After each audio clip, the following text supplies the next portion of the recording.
আসসালামু আলাইকুম। শুভমান পান্তের ঝড়ো তাণ্ডবে বড় সংগ্রহ ভারতে।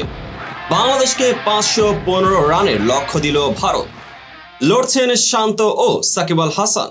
এদিকে এখনই জয়ের গন্ধ পাচ্ছে ভারত। দরকার আর মাত্র 6টি উইকেট। বাংলাদেশের জিততে দরকার আরও 357 রান। বাংলার বাঘেরা কি মিরাকল ঘটাতে পারবে? কাজটা খুবই কঠিন। অতিমানবিক কিছু ঘটাতে হবে বাংলাদেশের ব্যাটারদের। কিন্তু খেলাটার নাম ক্রিকেট। আর ক্রিকেট মহান অনিশ্চয়তার খেলা। তৃতীয় দিনের শেষে মন্দ আলোর জন্য নির্দিষ্ট সময়ের আগে খেলা শেষ হয়ে যায়। খেলা বন্ধ হওয়ার সময়ে বাংলাদেশের রান ছিল 4 উইকেটে 158। ক্রিজে রয়েছেন অধিনায়ক নাজমুল হাসান শান্ত এবং বহু যুদ্ধের সাক্ষী সাকিব আল হাসান। চতুর্থ দিনের সকালে কি ভেলকি দেখাবে তা সময় বলবে।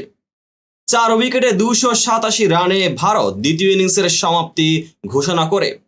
515 রানের লক্ষ্যমাত্রা এখন বাংলাদেশের। এই অবস্থায় ব্যাট করতে নেমেই দুই ওপেনার হাসান ও সাদমান ইসলাম 62 রানের পার্টনারশিপ করেছিল। বুমরা ফেরান জাকিরকে। মমিনুল হক ও মুশফিকুর রহিম বেশি রান করতে পারেননি। দুই বাংলাদেশি ব্যাটারই অশ্বিনের শিকার।